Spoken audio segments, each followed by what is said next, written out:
Liang, Portfolio Manager is your title here at Prescient Investment Management, and you specialise in Chinese affairs. You are Chinese originally. Absolutely. Much to everyone's surprise, I actually am. Where from? I'm from Shanghai. How much investment is there in South Africa from China? From China. Yes. I believe the biggest one was ICBC and Standard Bank, and that still became the landmark deal.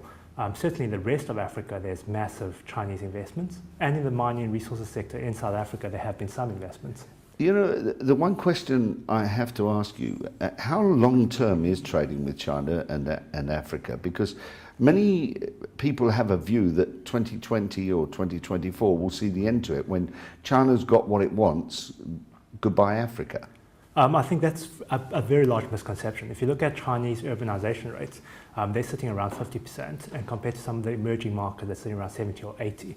Now, China is expected to go from about 50% urbanization to about 60 to 65% urbanization, matching a place like South Africa over the next 20 years or so.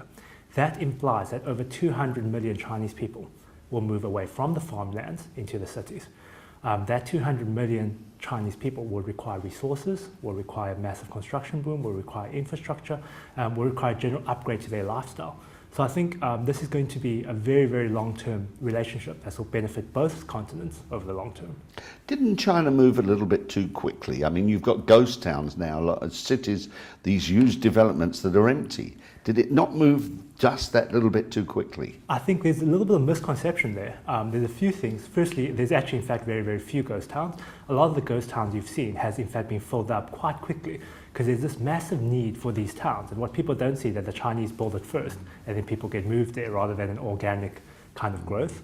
The only place, perhaps, that's repeatedly cited as a ghost town is Erdos in Inner Mongolia.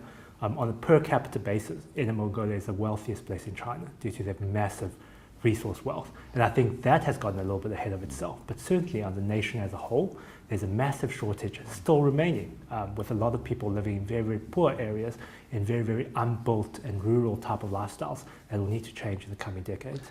Do we understand each other? If you take into consideration the cultural differences and the differing economic needs of China and Africa, do we really understand each other?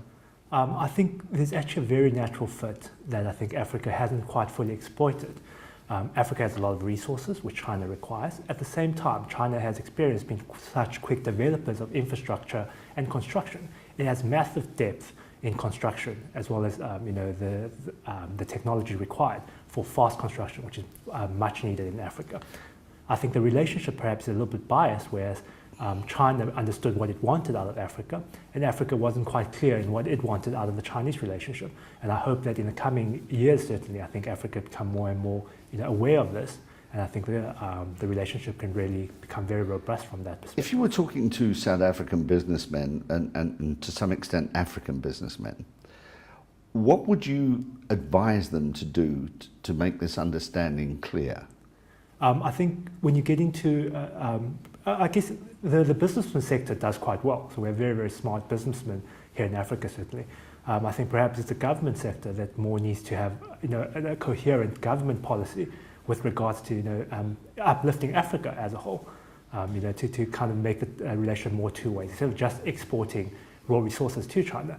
To benefit South Africa massively, for example, if we tied it to perhaps infrastructure development, large-scale construction projects for housing, things like that, bringing that technology to South Africa, but using South African labour. I think that would benefit both relationships massively. So, do we take that as a subtle hint to government? It's just an idea. It's just an idea of one man. Very subtle, very. Why is China offering such good value for adventurous investors at the moment? I think, well, firstly, the market is obviously absolutely massive. It's a 1.4 billion people market. A lot of the people are concentrated in urban areas, so it's exciting developing market. So there's opportunities there. It's not developed to the point where you no longer have opportunities.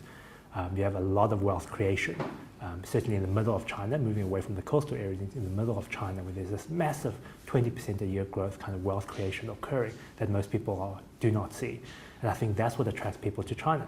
South Africa, it's a small market. We have 40 million people here, and it's hard to make a massive business out of it. In China, a single city will give you 40 million people.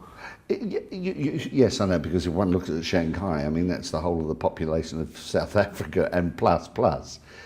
If you take holistically Africa, though, as a trading partner and not just South Africa, does that make it any different? Absolutely. I think Africa as a whole has massive potential. And I think what's really interesting, and people don't see, that if you look at the demographic trends of Africa, you certainly see a very large growing working age kind of demographic coming through relative to dependents as well as old people. China's still quite good. Its demographic ratio looks fantastic as well over the next 20 or 30 years. However, if you look at places like Germany, Japan, Italy, USA, and even if you incorporate things like immigration into the USA, the demographic trends look far more negative compared to these places. In your opinion, what has Prescient Investment Management's experience trading on the Chinese market for the first time done? It's blazing the trail for other South African investment houses. Do you feel that they're following in your footsteps and you're still leading, or do you feel that there really is a concerted effort now?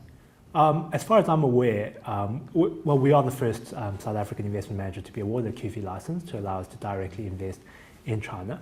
And given the recent negativity in China, so as you've seen, the news cycle is dominated by how China's falling off a cliff. It actually hasn't. The sentiment has been so negative that people don't want to invest in China at the moment. Is that because of human relationships? I think it has very little to do with that. It's just the fact that the economy has slowed down. But it is a problem, isn't it? Human relationships. I think if you think about China, the only outstanding issue is perhaps Tibet. But other than that, there's almost no outstanding issues. I think most Westerners, when they go to China, the thing that really surprises them is how much freedom you actually have. And I think that's completely different, for example, as if you visit the Middle East, for example. I must say that I, as you know, have visited China on a number of occasions, and I think communication is the big shortfall between the two countries. And that is, as you say, partly a government responsibility. But I also would draw your attention to private enterprise must also invest in that communication process. Absolutely. I think a lot more trade groups visiting each other, understanding each other better, looking for opportunities would do a world of good for both countries. Bureaucracy. It exists in the world, we know, but it is very prevalent in China. How do you go around the red tape? Oh, it's a whole new level of red tape. It's a level of red tape that we cannot even fathom. And for us to get the license, it's certainly the Chinese want things exactly as they prescribe it. And if you're even one letter off, they'll tell you to redraft the whole document. So there's massive bureaucracy. But on the other hand of that is that it's relatively well regulated. So it doesn't allow you to do weird, dodgy things. That's what I do like about it, is that the people who go through the bureaucracy are committed and want to invest properly. They're not the people who's trying to go there and make a quick buck and leave the country. In other words, you're saying corruption doesn't exist in China as it does in other countries? I think the main corruption exists everywhere, and as we well know, corruption is a big problem in Africa, in America even, and in China. What I will say is, however, that China as a country functions extremely well. An inside joke kind of in China is that they say the difference between China and Africa is that in China, when you're corrupt, you work extra hard because you have to make sure the thing works, right? Otherwise, you will get found out and you'll get shot. Whereas that might not be the case here. What Chinese commodities make for a good investment, and which sectors should you avoid? Wow, it's a very hard question. I think what we have found that given that it's a relatively young market, in our own research, what we found that picking sectors can be very, very, very dangerous in the Chinese market. It's almost like a coin toss. So we certainly do not want to do that. In our own modeling, what we found is that there are factors that you can pick, such as good valuation, good quality, overreaction, that will allow you to make money in China without having to guess what sector is the best sector. You said that, but that's the key to the puzzle, really, for a businessman that wants to invest in China or trade with China, is recognizing those sectors. And wouldn't they come to you as the leading company at the moment for that kind of advice, and you can't give it? I think it's completely different to that. I think if you think of China as an opportunity, what is it that you're really buying? You're buying a Chinese market at 20-year low valuations, in a market that has very, very low debt to GDP ratio, in a market that you have a lot of growth to come with the per capita GDP of China at 1/10 or 1/8 of what is in America and Europe. And that's what you're really buying. You're buying a high growth market at a very, very cheap price. We've touched on that growth there. And is China coming out of the slowdown of 2011? And if it is, are the Chinese government facilitating the process? Absolutely. I think what really excites me is that way ahead of the curve, they've recognized that their previous growth model, which is based on massive amounts of exports, massive amounts of construction, cannot go on forever. And if you look at the new 5-year plan that China has instituted, and certainly revisions of that coming through year after year, the focus is now on the people. It's about getting it's about upping the quality of life for the Chinese people, and it's about upping the consuming power of the Chinese people. Thereby lies the million-dollar question that I'm about to give you a curve ball on.